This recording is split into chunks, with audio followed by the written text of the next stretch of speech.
Buenas noches a todos. Ante todo, he de agradecer que se me haya invitado a participar en esta celebración de los primeros 40 años de Escultura en la Calle. Para mí es una satisfacción, no solamente porque lo es el hecho mismo de haber participado en la gestación, en una mínima parte de aquella manifestación extraordinaria, sino también porque todas las ocasiones de venir a esta tierra, para mí maravillosa, son siempre aprovechadas. Aquella inauguración fue en el 1973 y ya ahora me referiré posteriormente a ella, pero ante todo he de presentarles a los miembros de la mesa, que son, hay dos y uno que está presente en ausencia, porque había prometido su presencia, consta en las invitaciones, pero finalmente no ha podido venir. A mi derecha tengo a Martín Chirino, el gran escultor conocido, muy conocido y presente para ustedes porque es de aquí, y después a Xavier Coberó, catalán, muy importante también, y ambos fueron de los presentes en aquella exposición. Había prometido su presencia también Gustavo Torner, otro personaje importante entonces, que afortunadamente sigue con nosotros, pero que le ha sido imposible de venir. Yo voy a ir refiriéndome a cada uno de los artistas y pasaremos también imágenes de sus obras representativas. El texto mío está hecho como introducción y a continuación, cuando ya haya terminado de referirme de una manera breve a cada uno de ellos, se pasarán unas imágenes y sobre la marcha, cuando los artistas presentes les parezca interesante, pueden hacerme una señal y añadir algún comentario concreto a esa obra. Yo creo que son interesantes sobre todo aquellos comentarios que se refieran al por qué está aquella obra en un lugar de Santa Cruz. Ellos fueron invitados, ellos por supuesto tuvieron en cuenta el lugar al cual iban destinadas, porque una obra monumental siempre está en función de un punto concreto, marca un espacio y al mismo tiempo genera un espacio. Por lo tanto, es interesante, yo creo que ellos pueden añadir por qué les suscitó interés aquel espacio concreto para instalarla y qué sentido dan ellos a la obra, aparte que yo pueda hacer también algún comentario. El primero al que voy a referirme es a Martín Chirino. Se puede comentar mucho, yo he escrito bastante sobre él. Yo creo que es un artista que está en la línea de adelgazamiento de la forma que empieza con Rodin, que es la descomposición de la forma y adelgazamiento de la forma, y continúa con González. Pero él, yo creo que su obra termina por ser como algo en vuelo. Yo creo que las obras de los artistas importantes siempre, yo creo que tienen un carácter de símbolo. Yo creo que a partir de cierto momento histórico empieza a perderse el carácter simbólico que había tenido siempre las culturas antiguas, y yo creo que eso es una pobreza. Sin embargo, yo creo que en estas obras que hay expuestas aquí, yo creo porque supieron escoger muy bien el grupo de arquitectos que seleccionaron las obras, yo creo que supieron escoger obras que tuvieran un valor permanente. Han pasado 40 años y aquellas obras instaladas entonces siguen siendo vivas. Siguen siendo vivas como obras consideradas por sí mismas y, algo muy importante, por su instalación en un punto concreto del espacio de Santa Cruz. Entonces yo creo que la gran aportación de Chirino es esa ingravidez y también esa capacidad de vuelo. Esa capacidad de vuelo que yo creo que acaba en una función que tiene relación con la espiral. La espiral tiene una doble función, es la búsqueda del centro místico y mítico, y al mismo tiempo es un desenvolvimiento de la vida. Desde el principio, el huevo inicial, un desenvolvimiento. Entonces, esto guarda relación con el laberinto mítico del que uno se mete, pero no sabe si va a salir de ese lugar. El mito del vuelo es antiguo. Basta recordar, por ejemplo, a Ícaro. Los dioses no desean que volemos y han tratado siempre de evitar que volemos, pero al mismo tiempo, por esas contradicciones internas que tienen los símbolos, resulta que ponen en el ser humano una necesidad de volar. Esa necesidad de vuelo que Chirino ha expresado muy bien tiene relación en el lenguaje de los sueños. Se interpreta el que uno vuele, que tiene una ansia de perfección espiritual y también una ansia de superación. Y es decir, por lo tanto, la riqueza que tiene la obra de Chirino es ese carácter de algo tan fundamental como es la necesidad de vuelo, la necesidad de superación. No es como ser humano, sino como dijo cierto escritor francés, que el ser humano apunta más allá de lo humano. Es lo que nos dan, por ejemplo, los mitos religiosos, que siempre apuntan por encima. La representación de los dioses son simplemente la representación simbólica de esa ansia humana de llegar más allá de lo conocido y más allá de los límites. Se trata de una rotura con los límites. Por tanto, yo creo que un artista como él haya conseguido romper conceptualmente con los límites y que su obra tenga ese carácter de vuelo, yo creo que, por tanto, es muy importante.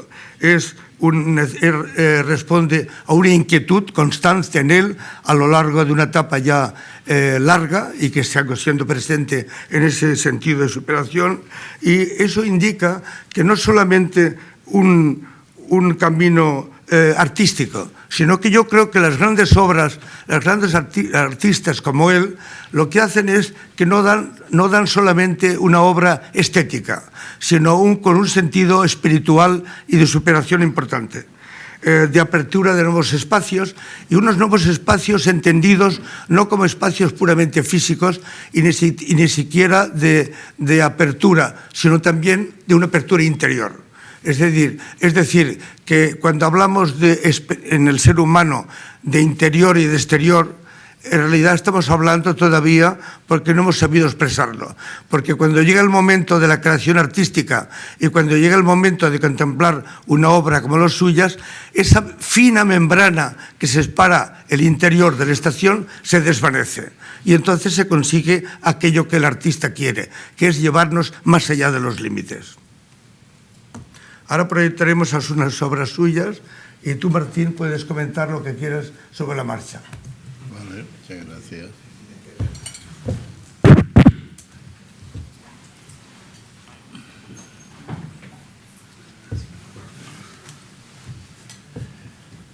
Bien, el adelgazamiento de la forma a través de la barra de hierro.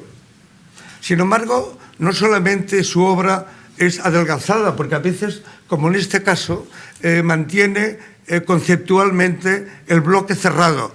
Interiormente no, porque lo abres. Claro. Pero esa doble vía que marcaba Bernard Hoffmann, de que el arte, por un lado, en el siglo XX va al adelgazamiento de la forma y el vaciado interior, por el otro hay también la línea, como la de Moore, claro, que mantiene el bloque. Si no cerrado, por lo menos conceptualmente cerrado. Y entonces él consigue, en algunas obras, como Moore también, marcar el bloque aparentemente cerrado, pero interiormente vaciado. O sea, es una fusión de esas dos grandes líneas marcadas por Hoffmann.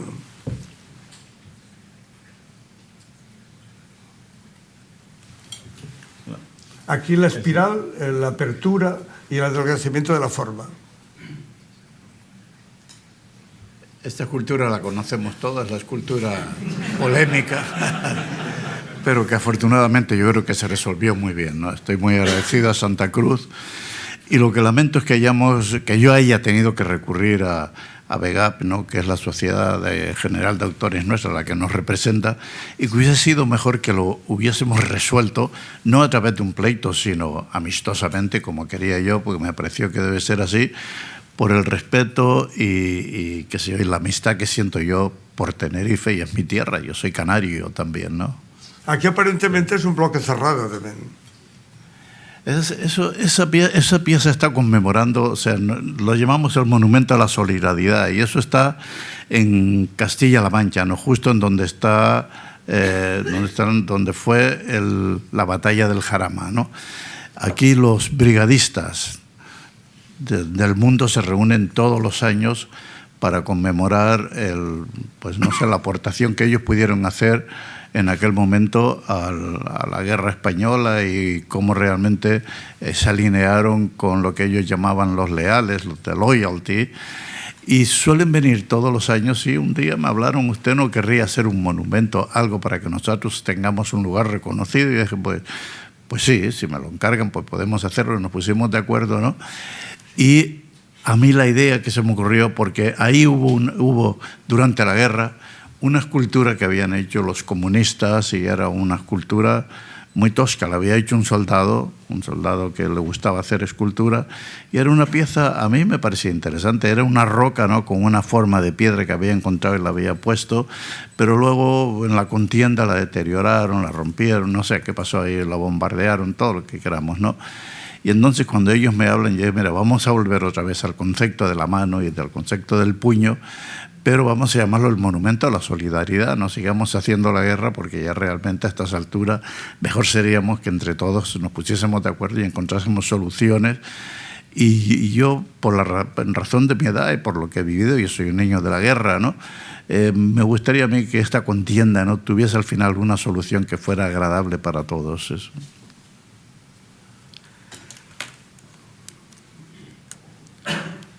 Ahora voy a referirme a Xavier Corberó, escultor catalán. Tiene una obra aquí también muy importante en la que participa del bulto redondo, de la forma orgánica, más permanentemente orgánica, que tú en cambio adelgazas muchas veces, claro, pero a veces mantienes en alguna obra que hemos visto aquí. Pero él reúne dos rasgos fundamentales del arte contemporáneo, que es esa permanencia de la forma, esa forma orgánica, que él lo hace a veces incluso en aquellas formas que tienes más alargadas, que sin embargo son más compactas y son como acariciadas. La superficie es siempre una superficie acariciada.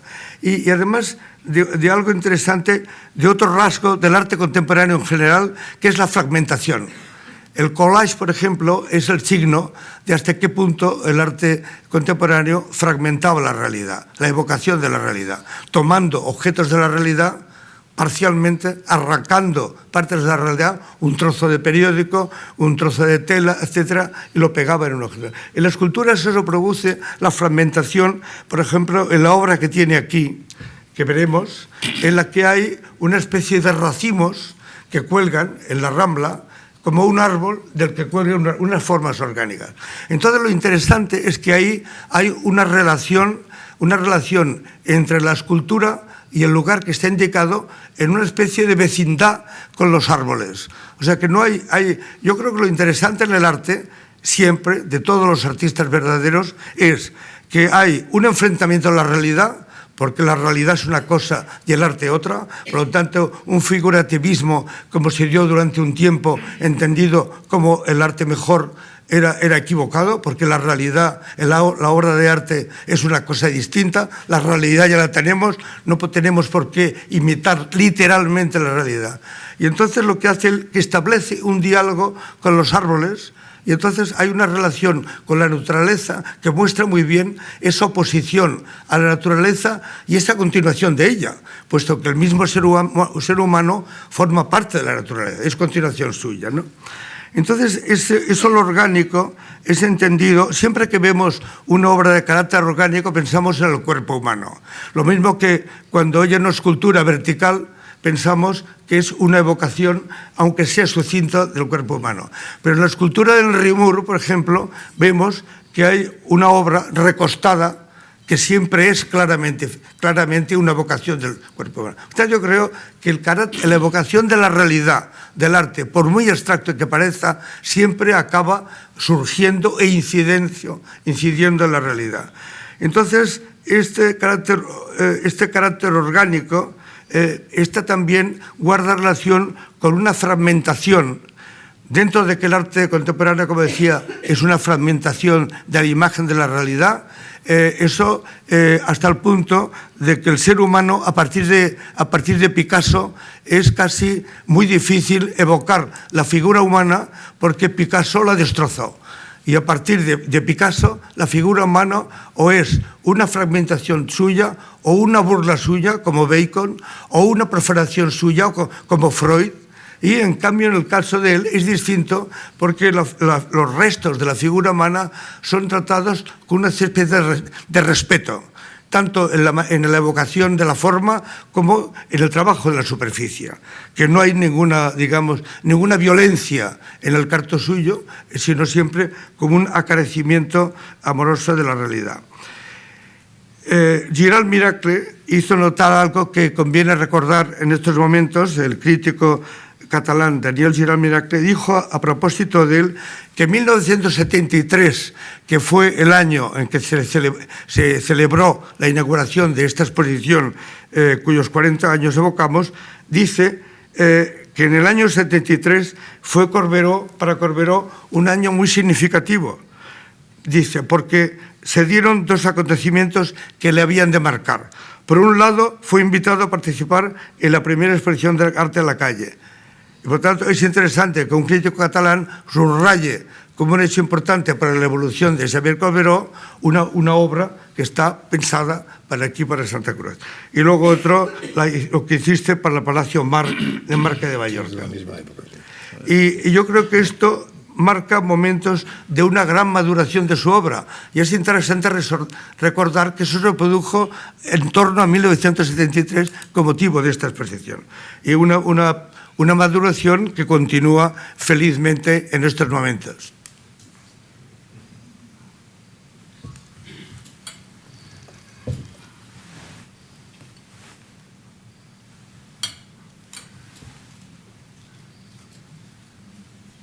Formas orgánicas, evidentemente. Esto es lo que está aquí instalado en Santa Cruz. Esto es Beirut. A veces dejas las obras rugosas, a veces no son acariciadas, sino dejas la tosquedad de la piedra, por ejemplo. Bueno, lo de la realidad me ha interesado mucho, porque en este sitio, en Beirut, me dijeron que pusiera títulos a cada obra, y yo no quise. Y en cambio puse en el suelo: la naturaleza abre las puertas de la imaginación y la imaginación las puertas de la realidad. Y de eso se trata. ¿Sabes? O sea que aquí a mí lo que me interesaba, esto es Dubái, y también lo que me interesa... Estas piedras que en realidad evocan figuras humanas, sí, con pero esa verticalidad. Pero sobre todo lo que quiero que evoquen, que ayuden un poquito a que sean naturaleza, y que esto abra la imaginación la realidad. Que además en estos dos países esto, por casualidad, me funcionó muy bien, porque resulta que esta afirmación mía es bastante sufí, y entonces los musulmanes estaban contentos de que ella hablara de naturaleza y no hablara de figura, ¿no? Y realmente es lo que yo quiero, que es hablar, y por esto, y delante de estos rascacielos y de estos sitios así. También está en relación con la naturaleza. Sí, está en relación con la naturaleza. Esto es Inglaterra, no lo puedo pronunciar nunca bien, en Gloucestershire, en un sitio que se llama Ewing. Y esto es bastante grande, esto debe hacer 3,50 metros. Y ves, lo que pasa es que esta foto está hecha antes. Es un diálogo, la forma... Es un dragón, pero el dragón... Le he puesto huevos para ver, porque siempre pongo huevos si puedo. Esto Dalí siempre me preguntaba: ¿qué haces ahora? Y yo siempre le explicaba que estaba aprendiendo a poner huevos, porque me parece que lo que los artistas hacemos es poner, ¿no? Y que la explicación es un poco... Imagínate tú las gallinas explicando el huevo que han puesto. Es un poco estúpido. Y en cambio tiene un pie de franciscano, por si acaso. Yo sé que es un dragón con pie humano, ¿sabes? Y esto también me divierte bastante, que evoquen la naturaleza, que en el fondo a favor de la realidad, con un toque de humor, para que haya un poco de conversación, ¿no? Y ¿ves esta? Aquello tiene una pierna de señora con un zapato de Charles Jourdan, y eran tres jueces y una abogada. Esto está en Chicago. Claro, unas obras... Esto es el Metropolitan en Nueva York y son el rey y la reina de un juego de ajedrez, pero se parecen bastante, ¿no? Este se parece un poco Borbón y ella tiene cara de conejo, que es de lo que se trata. Esto es Pues es el choque entre lo lisado y lo áspero. Sí. Entre... Y esto, ¿sabes? Esto era... Me pidieron que hiciera un monumento a Tarradellas.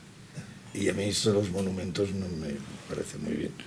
Pero bueno, entonces hice esto pensando en una frase de Tarradellas, que a mí no es que me gustara especialmente, pero la frase sí, porque decía, las cosas se han de hacer piedra sobre piedra, y ahí está. Y esto tiene 27 metros, que lo divertido de esto es el sistema de aguantarlo, porque con postes no funcionaba. Entonces, por presión, ¿sabes? Hicimos un agujero debajo de la escultura y con cables de acero inoxidable 180 toneladas de presión. Y así sí se aguanta, como si coges libros y aprietas lo suficiente, no caen.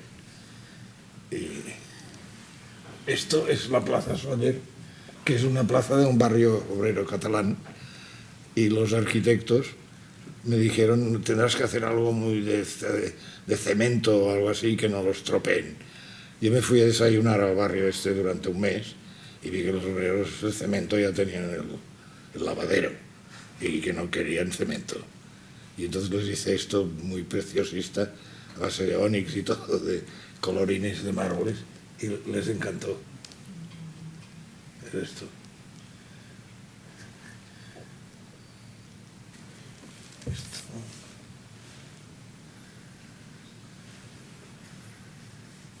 Esto es Londres. Y ves como siempre hay un toque de humor. La niña aquella es un papá, una mamá, una niña y un perro. Y la niña lleva zapatos merceditas. Entonces a todos los señores de la City, porque está en la City esto, se les cae el bombín cuando miran a ver qué pasa debajo de la niña. Es la niña allí, aquellos dos piececitos que ven, son zapatitos merceditas. O sea, claro, esas obras, como las de Martín también, pues continúan la naturaleza y inmediatamente se lo ponen de esa manera. Aquí, en el caso de Corberó, pues con unas obras en las cuales es la piedra tal como es, pero al mismo tiempo contrastando con la naturaleza y otras veces con otras obras o con otros elementos de las obras que son formas redondeadas, orgánicas y muy bien, con una superficie muy polimentada. El otro artista, escultor que no puede estar presente, pero que está presente felizmente entre nosotros, es Gustavo Torner. Es un artista distinto, es un artista de los que su obra tiene un carácter orgánico. Pero también vemos que en él también existe una relación con la naturaleza, a pesar de que es marcadamente geométrico. Y entonces esa obra suya se ha prestado mucho, como las de obras de ellos dos, que siempre han hecho obras monumentales, numerosas obras monumentales instaladas en la ciudad o en algunos lugares, como el caso de Gustavo Torner, en medio de un paisaje. Y estas obras monumentales guardan relación con la arquitectura, porque así como la de ellos marcan un contrapunto a la arquitectura, porque le añaden un acento que le dan un significado nuevo al espacio. En cambio, en el caso de Torner no, es como si las esculturas de él fueran arquitecturas ya. Y entonces se establece un diálogo distinto. Ese es el problema de la construcción, que la construcción a lo largo del siglo contemporáneo ha tenido ha seguido un camino sinuoso, porque ha habido momentos en que todo el mundo se ha sentido atraído, tanto los artistas como el público, por las obras geométricas, y luego pasa un tiempo en el cual se ha mostrado una falta de interés por la geometría. Así como las otras líneas ha habido una continuidad. Y quizá porque la geometría, el problema de la geometría es cómo lo resuelves cuando se trata de una obra aislada o una obra de carácter geométrico, pero en relación con el paisaje o en relación con la arquitectura. Y esto lo ha sabido resolver muy bien, por ejemplo, con motivo de un Congreso Mundial Forestal en la Serranía de Cuenca, donde instaló una obra que está en relación con la naturaleza, pero hecha especialmente, pero en un lugar, no en un parque, sino plenamente en el monte, ¿no? Su obra es una evocación del cubo. La evaluación del cubo es muy interesante que ha tenido en la geometría, porque empieza ya con Gabo y Pesner, por ejemplo, en los primeros abstractos rusos, y el mismo Malevich en geometría, en la obra pictórica. La geometría ha tenido siempre un interés por el cubo. Y entonces este cubo él lo desarrolla vaciándolo de contenido. Lo hizo Pablo Serrano también, el vaciado del cubo. O sea que ha habido una obsesión. Yo creo que una de las obsesiones del arte contemporáneo, porque es una obsesión del ser humano de nuestra época, es encontrar un sentido de la realidad, y entonces lo que hace es vaciar la realidad de todo aquello que sobra. Y es como si el artista le diera la impresión de que sobra todo, y lo que trata de encontrar es un vacío significativo.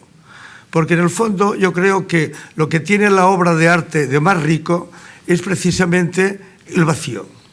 Y lo que busca el vacío. Buscas el vacío tú, por ejemplo. La posible liberación también. La posible liberación. Claro, es una liberación. Claro. En el fondo, una liberación del yo. Claro. Y tiene un cierto carácter místico en realidad.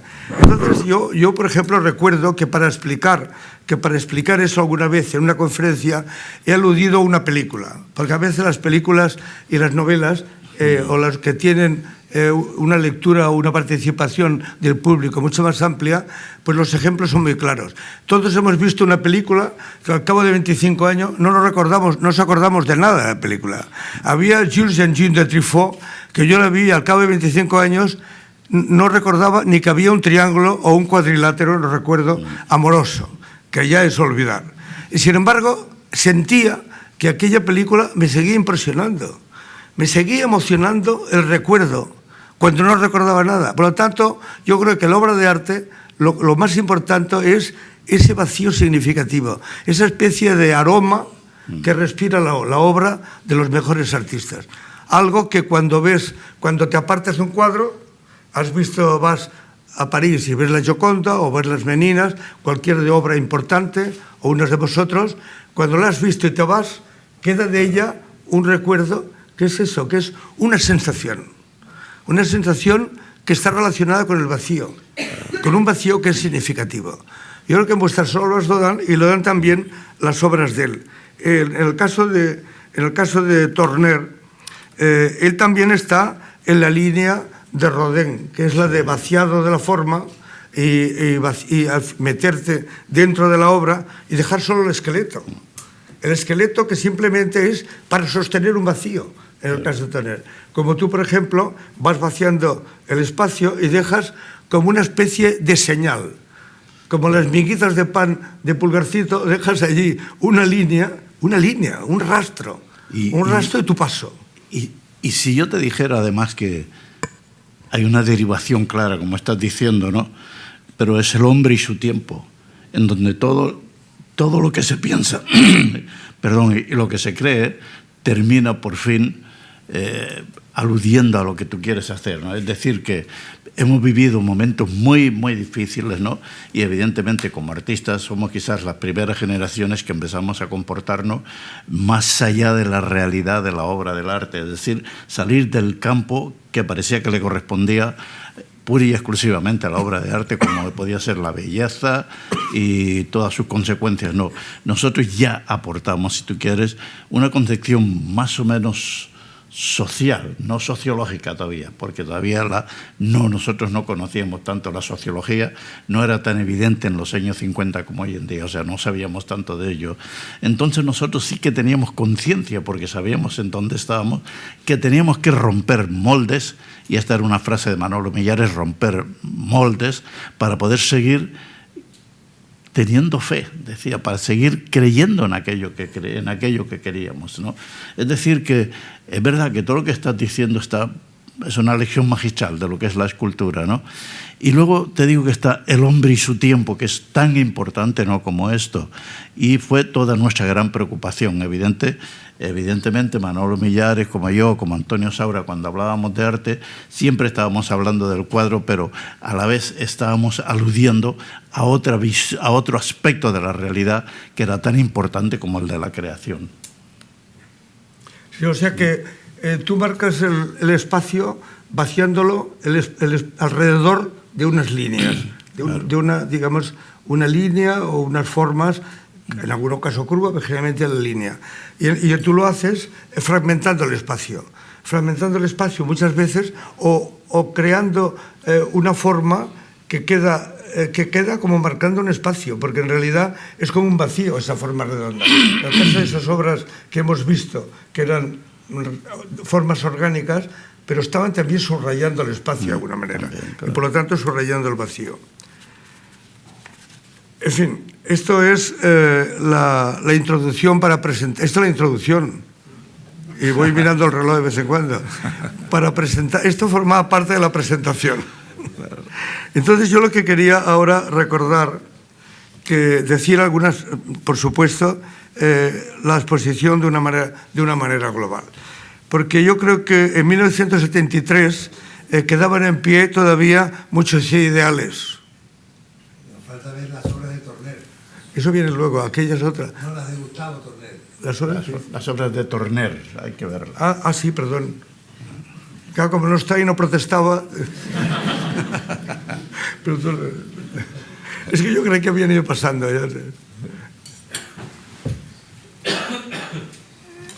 Aquí se ve claramente que marca una forma, pero vaciando el interior totalmente.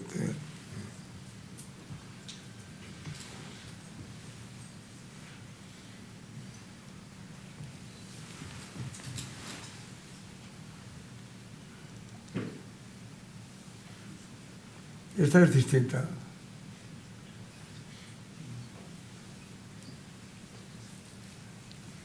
Estos son aquellos que recuerdan la arquitectura. Esas acompañan la arquitectura muchas veces porque están instaladas en un medio urbano, pero al mismo tiempo son como arquitecturas mismas, ellas mismas. Pero tienen carácter monumental, realmente son magníficas.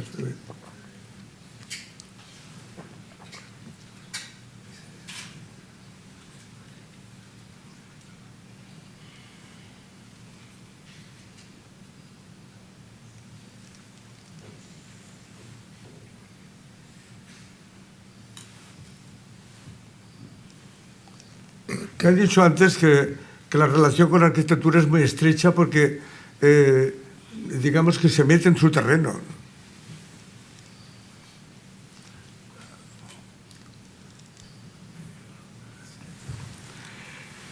Bien, en 1973 había empezado a decir que quedaban todavía muchos ideales en pie. Resulta que han pasado 40 años, han pasado muchas cosas y entonces... Contra Franco vivíamos mejor, que dijo Manolo Vázquez Montalbán, y esperábamos mucho. Yo creo que hemos recibido mucho, pero siempre pedimos más, porque tenemos que pedir más. Y entonces había por parte de la población en general una gran expectativas, había un interés, un ansia de cambios, y por parte de un grupo de arquitectos aquí de Santa Cruz, que tenían como referencia, como gran referencia, como maestro y como incitador constante, era Eduardo Westerdal.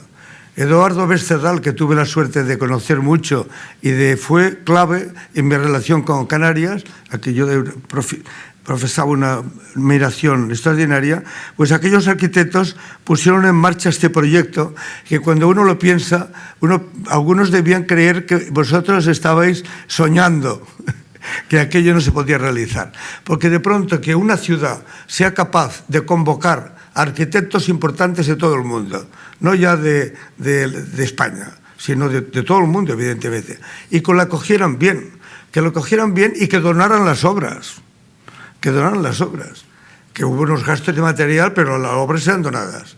Entonces yo creo que eso es muy importante. En Barcelona hubo un ejemplo, que el responsable fue este señor también, Xavier Corberó, que en Barcelona también hay una serie de esculturas en la calle que surgieron después de las de aquí, todo hay que decirlo, y que entonces él era amigo de Richard Serra, el gran escultor norteamericano, descendiente de mallorquines, de los Serra de Mallorca.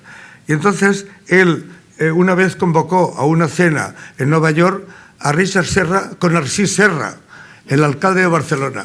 Entonces los dos Serra pues simpatizaron. Sí, bueno, sobre todo Serra simpatizó con el que era vicepresidente de Chrysler. Y le preguntaron, ¿are you happy? Porque estaba sentado en un restaurante, pero si estaba bien sentado. Y el otro dije, no, I'm not happy, porque necesito 200 millones de dólares para Barcelona. Y entonces el de Chrysler, que hablaba español muy despacito, le dije, no se preocupe, que yo necesito 2.000 para Chrysler, o sea que le pondré en my budget. Y ahí el Narcís Serra ya empezó a estar más contento. Y después fuimos a ver la escultura de Serra, el otro, el escultor, y después también estaba Brian Hunt, había bastante gente de Lampa. Estaba Joe Hellman, el marchante, y nada, y nos reímos bastante. Acabamos en un sitio que se bailaba, que se llamaba The Dancetería. Y nada, y a partir de ahí, entonces, bueno, logramos hacer una colección de esculturas para Barcelona bastante remarcable, porque hay una de Richard Serra, dos de Ellsworth Kelly, una de Liechtenstein, una de Beverly Pepa, pero todo esto muy grande, porque la de Beverly Pepa es como 2 campos de fútbol. Y la de Ellsworth Kelly son bastante serias también. Y una de Oldenburg, que son unas cajas de cerillas republicanas, por cierto. Ahora tendrá éxito. ¿Y qué más? La de Brian Hunt es preciosa. Y más. Bernard Benet, había bastante gente, ¿sabes? Y bueno, fue un momento, estos momentos que se daban, y entonces como que habíamos salido del franquismo, pero todavía había un cierto orden dado por la contra, que siempre era más cómodo que estar. Ahora es difícil estar a la contra, porque claro, si estás a la contra es antidemocrático. Entonces si tienes un dictador es cómodo porque puedes estar a la contra y estás en lo cierto. Ahora si estás en la contra ya lo has pifiado. Y así andamos. Y este principio, cuando Narcís era alcalde de Barcelona, fue un momento como medio celestial, porque todavía no habían robado a nadie, parecía una universidad, ¿sabes? El dinero que para las esculturas era el dinero de los desastres, por ejemplo. Porque Richard Serra me dijo, ¿y esto? El alcalde me dijo, ¿y con qué dinero lo haremos esto? Dije, hombre, hazlo con el de los desastres. Dice, si hay un desastre, y ha sido el desastre, hemos tenido 50 años de desastre. Y se lo gastó. Sí. Yo creo que aquello se produjo porque también se logró hacer esta exposición de escultura permanente, porque por la seducción que ejercen las islas, y especialmente en el caso del arte Tenerife, por la atracción que tienen, el interés que había despertado Westerdahl y el grupo de Gaceta de Arte en los años 30, que llamó la atención hasta el punto de que los surrealistas, encabezados por Breton, Perret, etcétera, vinieron aquí. Había un ambiente. Las cosas no se producen por casualidad. No. Se producen porque hay un fermento que da lugar a posteriores frutos, ¿no? Entonces, eso es atractivo. Y luego el hecho de que cuando los artistas sabían que había otros grandes artistas que habían donado obras, pues pasa también en Barcelona, que entonces había muchos artistas que ofrecían. Y se consiguió algo que realmente parece como un milagro, ¿no? Surgido a fuerza de ilusión. A fuerza de ilusión, de trabajo, evidentemente, de ilusión y de capacidad de creatividad.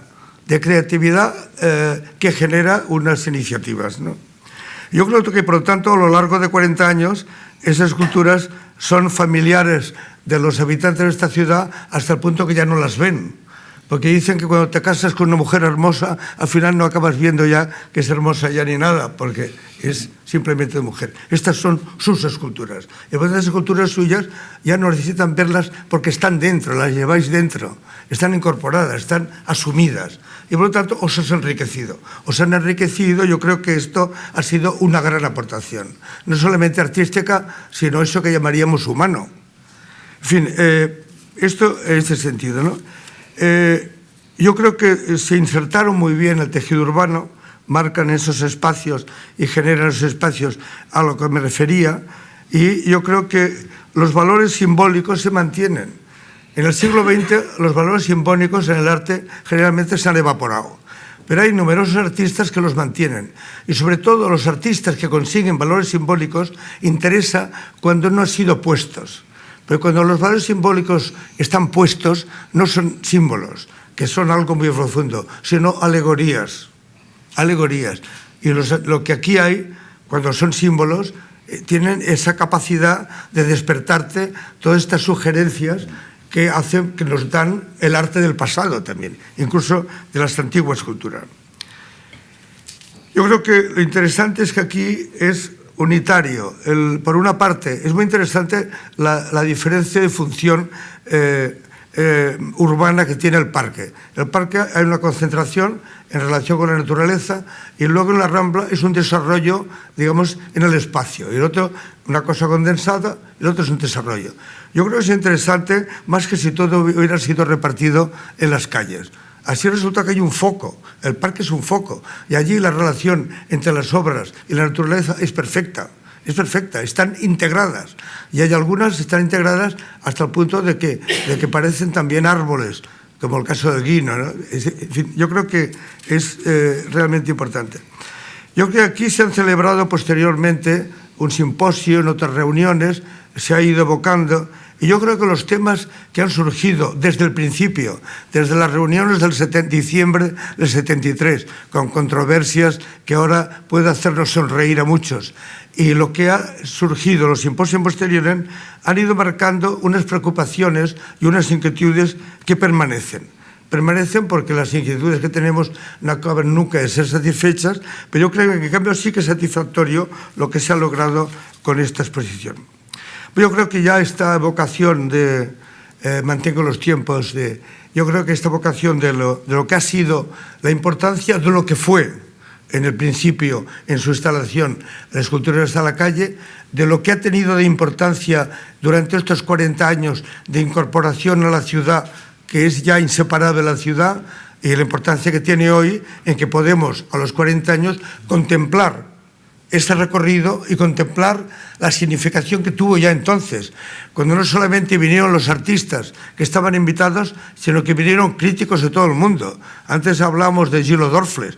Gillo Dorfles y muchos otros vinieron y se incorporaron a los coloquios, y hubo una relación fraternal entre los artistas y los críticos historiadores que no siempre se da, y aquello fue realmente algo inolvidable, es para lo que tuvimos el privilegio de... Yo querría ahora preguntarles a ellos que dijeran brevemente, en lo posible, cómo se originó tu obra, cómo la concebiste en función de los espacios, las obras que tienes. ¿Qué te despertó el espacio? Si fue primero la obra y la ubicaste en el espacio, o que un espacio concreto te incitó a marcar ese espacio. No, yo siempre trabajo para un lugar previsto, pero ya todo, desde el principio hasta el final. Es decir, que yo nunca procedo en el vacío, ¿no? Si voy a hacer una escultura y luego la coloco en cualquier lugar, no. Por ejemplo, la Lady, la de Tenerife, ¿no? Fue una escultura que un poco por requerimiento de los arquitectos que estaban construyendo en aquel momento lo que es la sede hoy día del Colegio de Arquitectos, tenían una montaña detrás muy agresiva, ¿no? Que sigue todavía, pero que es bella, ¿no? Entonces pensaban que para atenuar un poco el golpe que tenía contra la arquitectura, la posibilidad de una intervención, y por razones obvias, porque éramos amigos y tal, dijeron Martín Chirino, y me llamaron, y a mí lo que me plantearon fue una escultura para ese sitio, ¿no?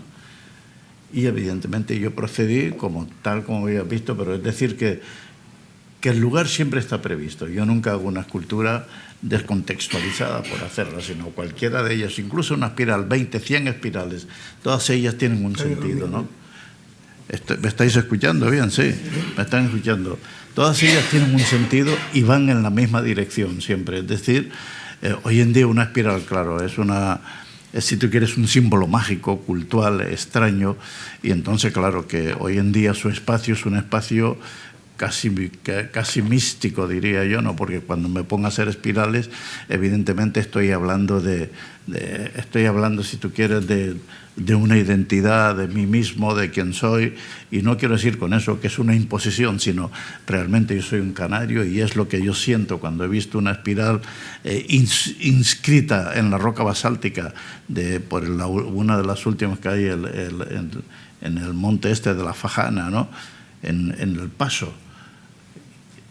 A mí aquello me produjo realmente un shock evidente, ¿no? Y ahora mismo que estoy trabajando utilizando plomo, intentando, pero siempre es la espiral sobre el mismo espacio. La idea es decir que es cultural, yo lo sé, y la espiral que viene de tiempos remotísimos, ¿no? Que ha servido para que nosotros podamos incluso por momentos soñar una nueva patria, ¿no? Que cualquiera que sea, ¿no? Realmente lo que estoy manejando, si quieres, es otro concepto, ¿no? Ya no es la escultura, sino es lo que o sea, de lo que estoy hablando es de mí, de cómo vivo, cómo tengo que vivir, qué es lo que quiero y qué es lo que pretendo, ¿no? Pero hay otras esculturas, evidentemente, que son más funcionales, ¿no? Porque van destinadas a espacio y siempre me hablan de ella como la posibilidad de... Y esa posibilidad es la que yo me tengo que plantear, ¿no? Antes estábamos viendo la cabeza, ¿no? La cabeza esta, evidentemente, en una conversación un día, precisamente fue en la Universidad de Amherst, en los Estados Unidos. Era el momento en que el arte abstracto parece que iba desapareciendo y entrábamos dentro de lo que podía ser el arte expresionista. En fin, era un momento de la historia, ¿no? Y me planteaban, los señores que eran los alumnos de la universidad, me planteaban sobre la vigencia del arte abstracto, ¿no? Y yo dije, no sé cómo, ellos son muy dialécticos y están muy bien organizados en cuanto, o sea, cuando se plantea la discusión, están muy alertas, ¿no? Y entonces me forzaron al momento en que yo tuve que decir la palabra historia. Dije yo, claro.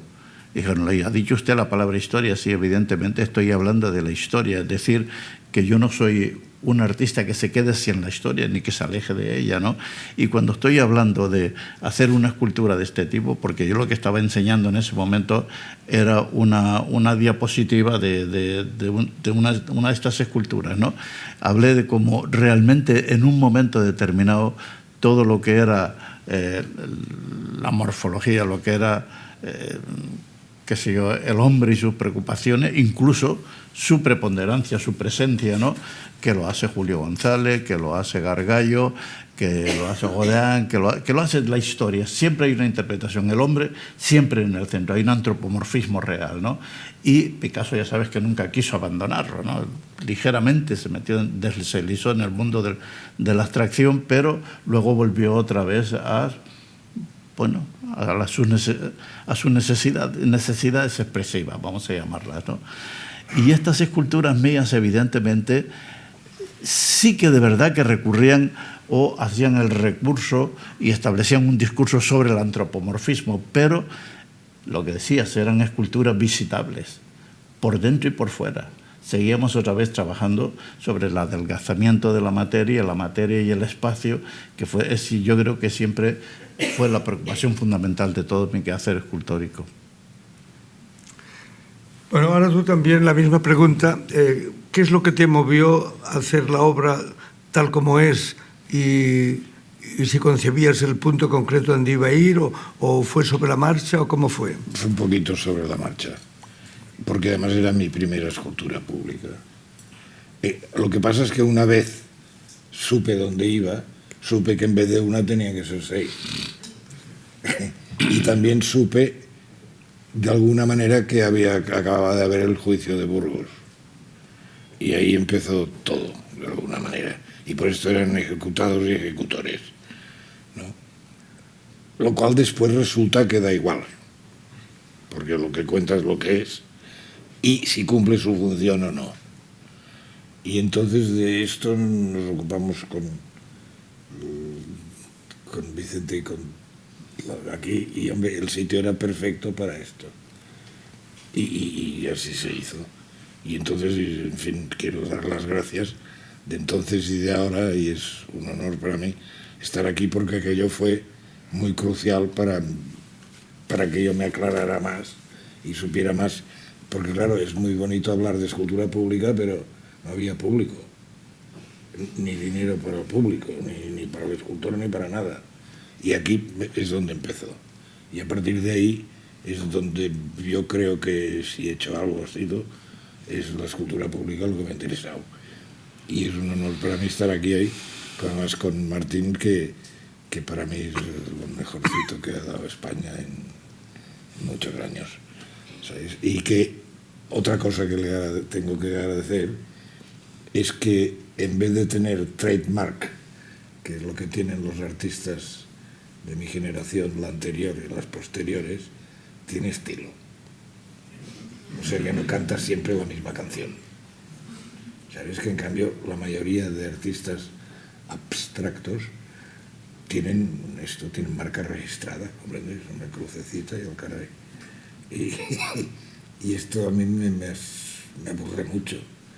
Y en cambio él me ha mantenido despierto siempre, ¿sabes?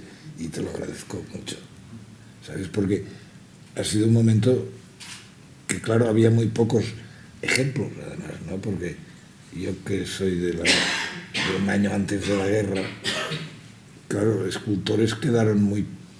No había en Cataluña escultores de después de la guerra. Y los de antes de la guerra eran muy antes de la guerra. Por ejemplo, Gargallo trabajaba en el taller de mi padre.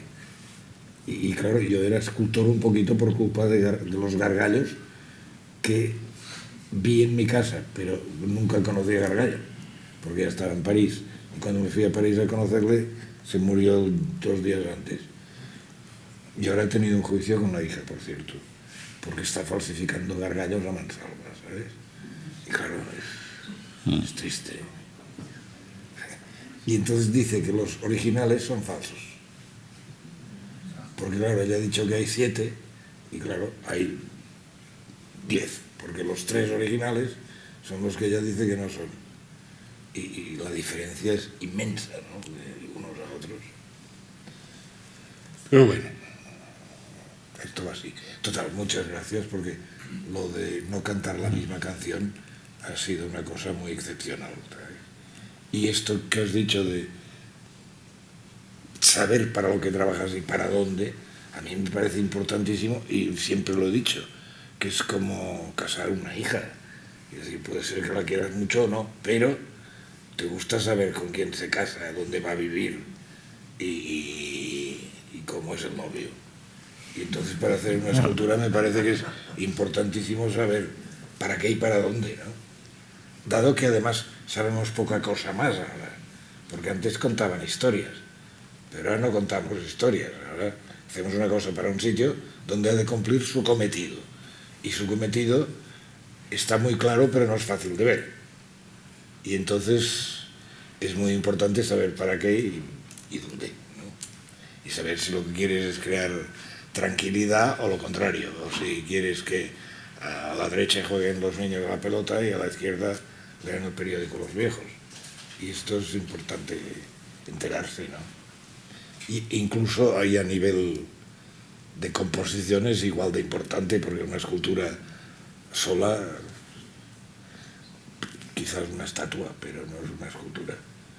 Una escultura es ella y su entorno, ¿no? Y por esto es muy importante no cantar siempre la misma canción, porque si no, el espacio y el motivo y todo queda ofuscado por esta manía ególatra que ha tenido la arquitectura y el arte últimamente, ¿no? Que todo el mundo quiere hacer su obrita y todo lo que sale es cada bodrio, que el máximo exponente es Calatrava, tremendo, ¿no? En fin, ya lo he dicho. Yo creo que son dos testimonios de dos protagonistas de aquel acontecimiento y de que siguen trabajando vamos, de manera muy creativa y felizmente continuando. Y ahora, antes de acabar, ¿querías decir algo? ¿No lo habías acabado? No, y humilde. ¿Eh? Y humilde. De una manera humilde. ¿Comprendes que es lo que hace un profesional? Sí. Comprendes que no va de... Yo soy el cantante, ¿no? Antes de terminar, querría pasar una serie de imágenes de unas obras que estuvieron en el 73 expuestas de manera temporal. Así como han quedado de una manera permanente todas aquellas, el gran número de aquellas primeras iniciales, después se han incorporado otras. En cambio hubo unas que son 20 obras de 15 artistas de diferentes países, también del nuestro, que dejaron las obras y después fueron retiradas al cabo de unos meses. De todas maneras, felizmente, de algunos de ellos, como Henry Moore, por ejemplo, y algunas tuyas, seguimos teniendo muchas obras, aunque hay algunas que se retiraron.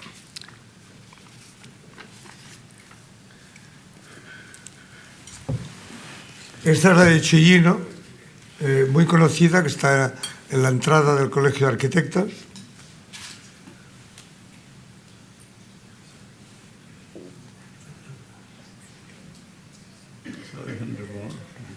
Todas llevan al pie abajo Henry Moore, que es una obra, son obras que guardan relación con algunas de las otras obras que hay, porque esta obra guarda cierta relación porque las figuras tienen un cierto carácter yacente, alguna de ellas, ¿no?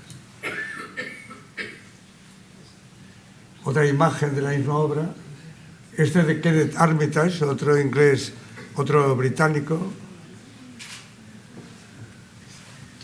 Este es de Calder, el famoso, un estabile, porque Calder tenía los estabiles y los móviles.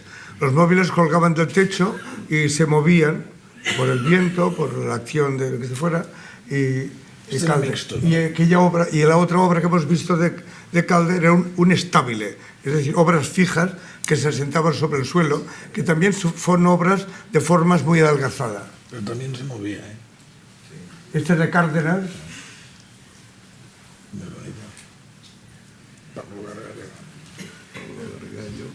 Este de Gargallo, una escultura, lástima que no se pudiera quedar, porque es una de las obras más representativas de Gargallo. Esta es una foto del personaje. Marino Marini, que tiene unas obras...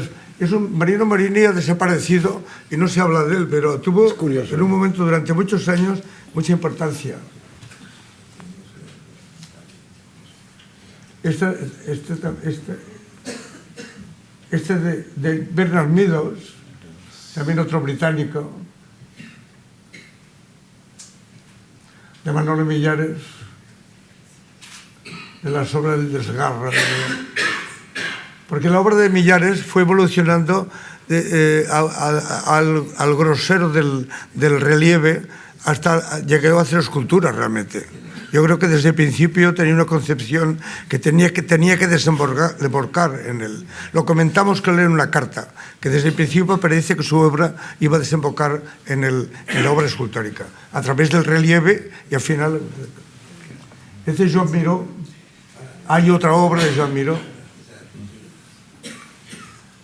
Alicia Penalba, que esta artista que vivía en París también, era argentina. Pomodoro, uno de los dos hermanos Pomodoro. Sí. Eso llamarse tomate también tiene su cosa, ¿no? Sí. Que eran dos artistas, escultores muy interesantes al momento, a pesar de llamarse Pomodoro. Que a mí me gustaba mucho más el otro hermano, sí. Y ha desaparecido bastante el mapa. Alberto Sánchez, esta obra que se dejó porque Alberto Sánchez murió en el exilio, su mejor obra fue la hecha antes de la guerra, porque después durante mucho tiempo en Moscú no podía hacer ese tipo de obras y aquellas obras a veces lo que han hecho es reconstruirse o hacerse copias, ¿cierto? Esta obra es una de las importantes de él. Este es un penetrable que a fuerza de que los niños han ido estirando de esto, pues se ha quedado desmontada, pero se tiene que rehacer.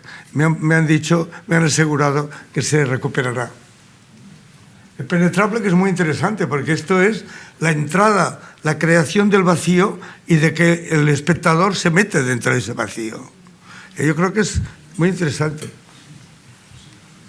Zadkine, personaje que desgarra la forma y la retuerce. Otra obra de Zadkine.